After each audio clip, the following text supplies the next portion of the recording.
What's up, everyone? This is Soul with another video. We're going to be doing some patch 11.1 coverage. Specifically, I'm live, so YouTube, say hi if you feel like it. We're going to take a look at Tank Brann. We're going to see how it works, but I do want to throw in some wrenches. Let you guys know that this isn't like fully testable to like max capability. Like for one, Brann is level 5, and he's stuck like that. My progression basically didn't like pass over. I have no combat Curios, I have no utility Curios to speak of. His level is low, it's weird, it's awkward, it kind of sucks. Even though I have this survival journal set to rank 45 out of 50, I think that probably has something to do with transitioning from season 1 to season 2 so that Brann isn't like totally like dead. Although you can see on the tooltip, Brann's combat mastery grants him 0% increased maximum health and 0% increased healing received. So before we put Brann into action, please like the video, subscribe for more stuff, and let's go over the abilities that Tank Brann has. Yay. Veteran of Ironforge, Brann wields a shield that wears out in battle, providing damage reduction per stack. As the shield gets damaged, Brann's survival instincts kick in, increasing his damage dealt, and when his shield gets worn out, he switches to his trusty shotgun. He has a brown bear. He summons the family bear, which charges into battle, launching enemies up into the air. The bear then prepares for a series of massive stomps, dealing damage, forming an area that increases chance to dodge and increasing maximum health for, I think, him. I don't think it works on me. I think it's on him. Electrocharged gadgets. This is kind of a big one. So he has a kind of different movesets. So starting with the shield up there, effective healing done to Brann pulsates as nature damage to nearby enemies. So because Tank Brann is tailored specifically for healers, you're going to get higher throughput with Brann as long as you're keeping his butt up. If you're not doing effective healing on him, as in he's actually dying, then his damage isn't going to be all that great. Maybe you should pull more, because Brann will grab stuff. Don't worry about that. He has a pistol. Each shot charges an electrical current, arcing through nearby enemies and reducing their attack speed. Healing supercharges his pistol to deal more damage. So again, more healing, more throughput. If you happen to be a DPS or a tank spec, which you can be at the moment, his DPS is just not going to be as effective, but he will at least hold on to aggro. And then there's a shotgun. Each enemy hit has a chance to be knocked down, healing him again, more damage. So cool. Rope trick. When an enemy attacks a player, Brann throws his trusty lasso, pulling the enemy back to him. The same enemy cannot be lassoed more than once within 10 seconds. It's a taunt. Yay. He gathers stuff. There's this sentry totem here. He deploys an electrifying totem, nullifying up to 3 harmful spells and boosting combat capabilities of allies within the area. So it's kind of his auto kick in case you pull multiple mobs, or if there happens to be like a dude kind of in the distance who's just kind of like chain casting and stuff, because Brann will not be like, oh, champion, let's go fight these guys, and then he goes around a corner to like line of sight him. He doesn't really do that. Sentry totem is the next best thing, I suppose. Grand Brann Slam. He leaps into battle with concussive force, dealing damage and taunting enemies nearby. This is his opener. He'll run in with that thing, go nuts, and grab aggro. The egg is similar to what we saw, to what we've seen. There's an egg, you kill the egg, dinosaur comes out, breaks stuff, hopefully helps you out. Lightning Link. Brann generates an electro link that transfers damage to nearby allies it's kind of like a soul link kind of thing. Or blessing of sacrifice. All right, he helps you out. And then this is like the DPS increase. Okay, so we do have combat curios to look at courtesy of Wowhead and data mining. Thanks, team. There are 1, 2, 3, 4, 5, 6, 7 that we know of so far that are coming from this build, and let's take a look. First off is the Goblo Magnetic Bouncing Grenade. Brann's shells have a chance during combat to toss a grenade at a target, which deals damage and stuns them, and it has a 75% chance to bounce to a new target. It may safely bounce on party members. Interesting. So it can bounce on other party members and maybe to you or back to Brann, and then do like a multi-stun sort of thing. Although if anything, it's damage. yeah, it's more damage than anything because it's only got a 60% chance for it to proc, and then the 75% chance to bounce, and then a 60% chance to proc. Yeah, so it has this kind of like exponentially decreasing chance. Anyway, but that's damage. Brand spells and abilities have a chance to commission the Pocket Factory to build 3 turrets to assist for 20 seconds. Okay, that's an auto get for me. That's like free damage. I always like those.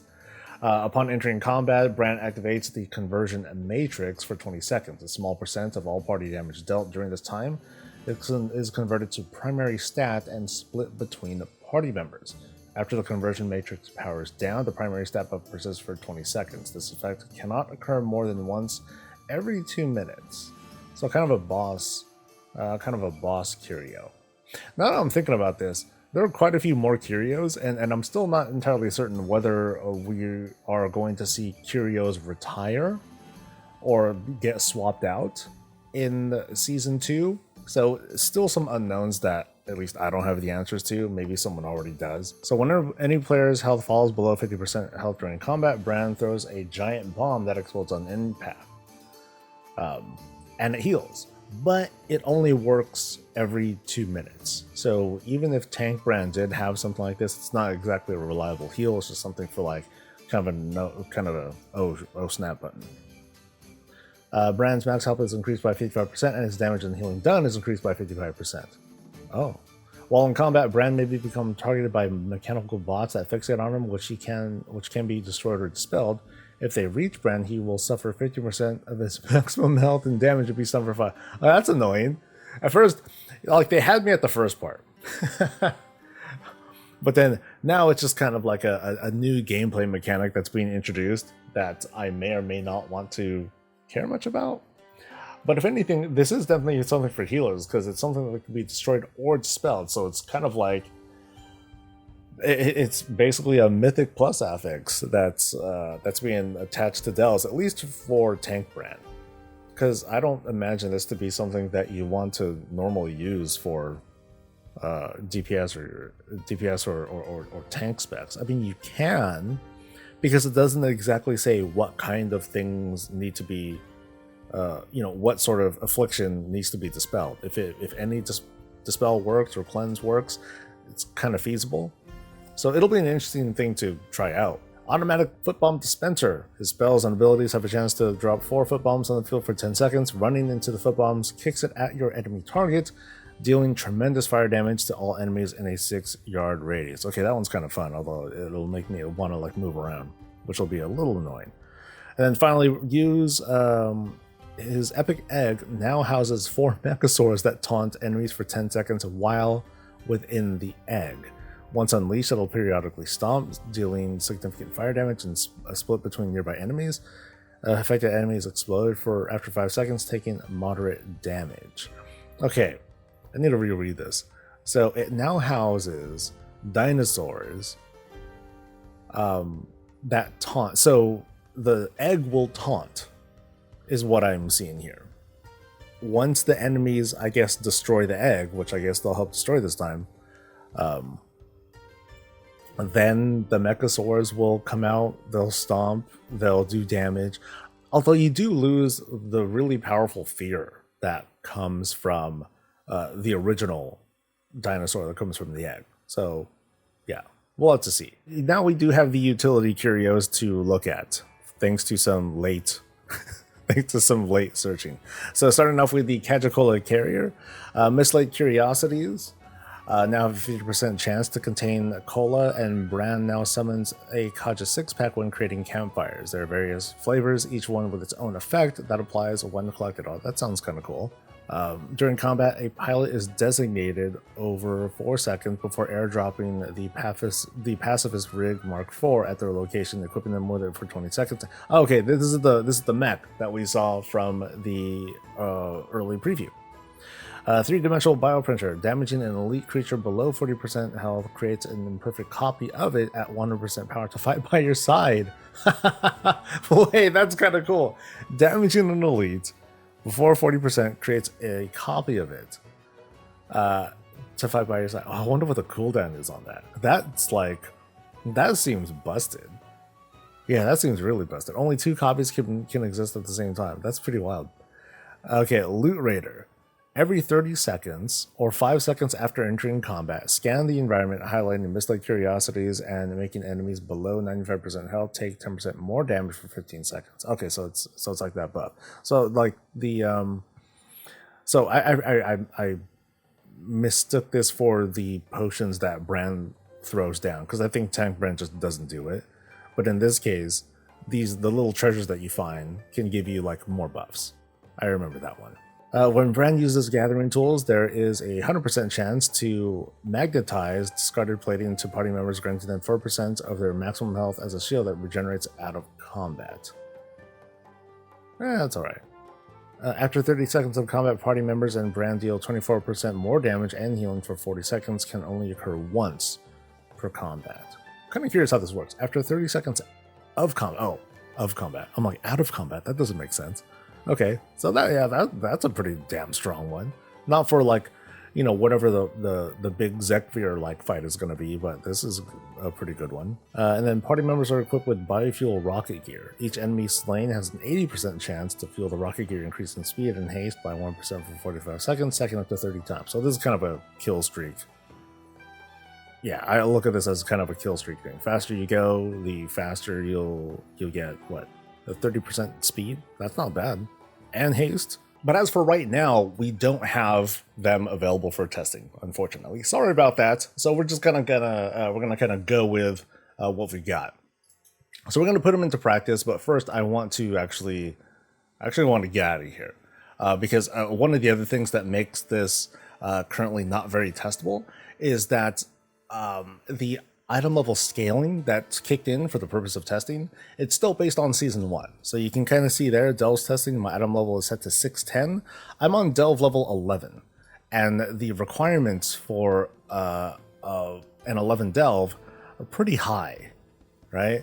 It's kind of, yeah, it's gonna hurt if I try to go in there. So I might not be able to do like very good demonstrations. So I'm gonna bring this down to like a 4. I'm still gonna be scaled down to a pretty low item level. But this at least is survivable. So despite my item level 663, you know, hey, thanks for the free stuff, Blizz.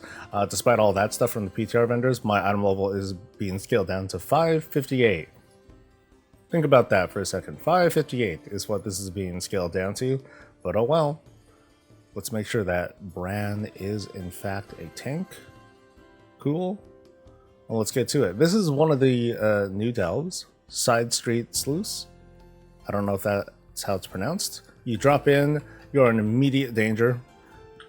Stuff hurts. And here, at least the current story that... Well, okay, this is a new story. I haven't done this one. It was a different story yesterday. And in this case, I need to find enchanted gold piles and take them out. So, you know, I'm going to let Brann do his thing for now. And hopefully not die, right? So we'll let Dan... We'll let Brann do his thing. And let's kind of observe, like, does he follow like the same behaviors as like a follower in like follower dungeons? Because when you're in follower dungeons, if you decide to try and body pull and let the followers do everything, eventually the followers will do less and less damage, or they'll do just no damage. Okay, so you're gonna pull for me? Okay, we're definitely gonna aggro. I'll hit him once. Okay. Oh, the bombs. Okay, so those bombs are kind of deadly. But as for what Brann's doing, if I were to retreat like a punk over there, let's see how he does. Oh, the bear. Hey, bear. Okay. So he does work. And then there's the link again to share damage throughput or incoming damage. These are the gold piles to destroy. Sweet. Let me turn the nameplates off for now. They're a little troublesome. So okay, so there's a bigger dude to bring down. So I'm being targeted in this case. Can I not die?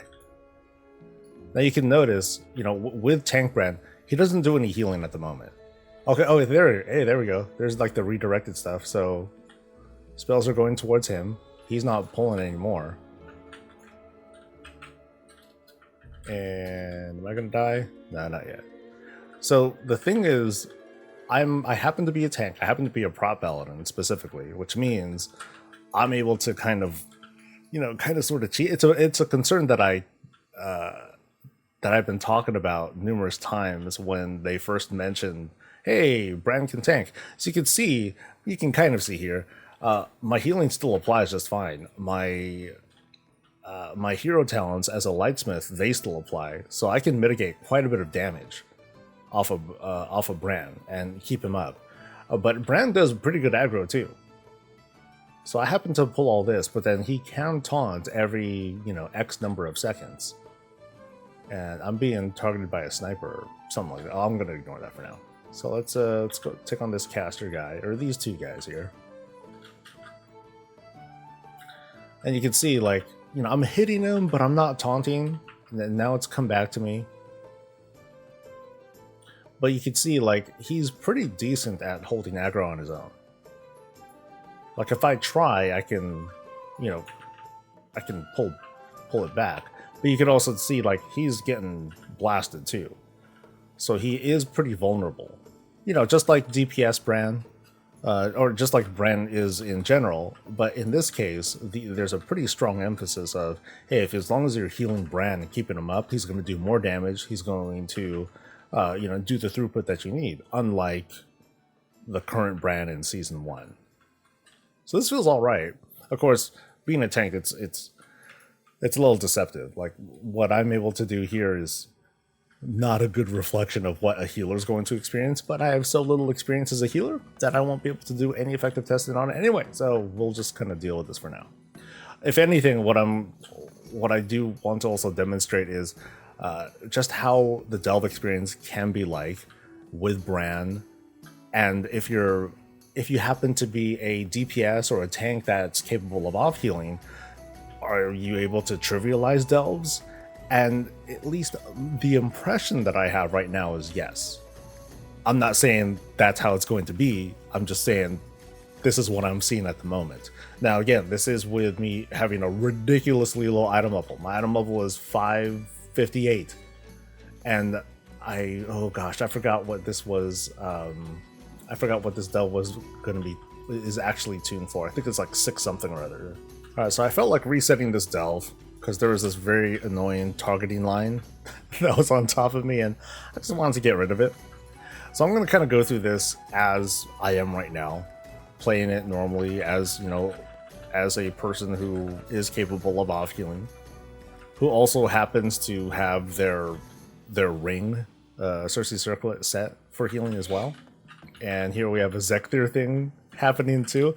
It's funny, like, there are two different kinds of like these things happen, the Zekthir line, and then when you defeat them, you get this upgrade to a Nemesis strong box at the end of the delve. So there's another chest there where you just get like bonus stuff. I'm not entirely sure what it all entails, but it's all decent. It's just more resources, more currencies that you'll get from it. We're not getting a full grasp of his capability. That's going to come over the coming weeks as we see Brann tuning happen, and as we do get access to these Curios for the purpose of testing, because I was not able to find those. But Tank Brann will be awesome for healers, for sure. That's without a doubt. There's no doubt in my mind that Tank Brann's going to feel good for healers. You're going to spam the fuck out of them, but I think it'll pay off. It's just a question of in really big open areas, how effective is Tank Brann going to be if there's like multiple mobs, including caster mobs, or otherwise range mobs that are harder to get? Is he going to be able to pull the aggro off you easily or no? So I wanted to check out the other delve too, something that's a little bit more out in the open. This is Excavation Site 9. And then we're just going to kind of do like a few moments of playthrough with Tank Brann and see how it goes. Once again, my item level is only scaled to 558. This is the level 4 delve. It is tuned for Season 2. And things do hit kind of hard, and it is a little bit hard to keep Brann up, but let's just kind of, let's see how it goes. Yeah, so I have a feeling that if you try to use Brann with a DPS character, you gotta have your own off healing. And on top of that, it'd probably be a good... Okay, let's try this Darkwalker. If anything, you also probably want to spec your Cersei Circlet for healing. So here's another cheesy thing about being at least a paladin. I'll just bubble, get him back up, and then he taunts right back, right? Right, Brann? You're gonna taunt, you taunted, didn't you? He did, okay. Looking forward to trying out Tank Brann with my priest while learning healing. Well, I'd say, like, from a dungeon standpoint at least, follower dungeons are a good start. I mean, it's not tuned very high. I get it. You know, this is it's a great step up from follower dungeons. But follower dungeons, at least, they teach you a little bit more about like party-wide mechanics. Teaches about the dungeon itself. You know, this is the delve, but it's just the delve. This guy's got a lot of life though, and I'm getting targeted by a thing. Nope, Brann's getting targeted by a thing, not me. If anything, this guy is. Let's see if Brann helps me out with this guy too. Whatever it is, I can't kick it. But I can at least fight while Brann does his thing over there. And then I'll just keep him up. Cool. Nice and easy. And Brann gained levels. Heck yeah. Okay, let's see if I get a Curio out of this. Okay, so no Curios today. Damn it, Brann. So I can say that at an item level of 610, I cannot do an 11 delve with Tank Brann. But if I had my actual item level, I'm pretty confident that I'd be able to, so far at least, I'm confident that I'd be able to do a level 11 delve with Tank Brann week 1 of the season. The small concern that I have though is like the griping that we're going to see from players of the imbalance of delves. It's like, oh, so prop paladins can do this shit like hella easily, whereas I am going to have to wait weeks in order to get in order to start getting Gilded Crest, and so those classes or whoever, they're going to be way ahead, and I'm going to feel behind, and I won't be able to get into the group. You know, it all kind of cascades from that. You know what I mean? So I don't know what the best idea is, but I just want to point out, you know, that's probably going to be a concern that players will bring up. And if it's left as is, well, hey, I'm getting my gear pretty easy. Oh, here's a tough guy. Okay, let's fight the tough guy. You better taunt, Brann. Or I'll get mad. I'll get so mad. Oh, no, we dead. Yeah, so that's it for Tank Brann. Just some early testing, and I wanted to show you guys like how this thing works. So, you know, let me know what you guys think. Leave a like, subscribe. I'll see you guys for the next thing. Stay safe, stay healthy, and stay breezy.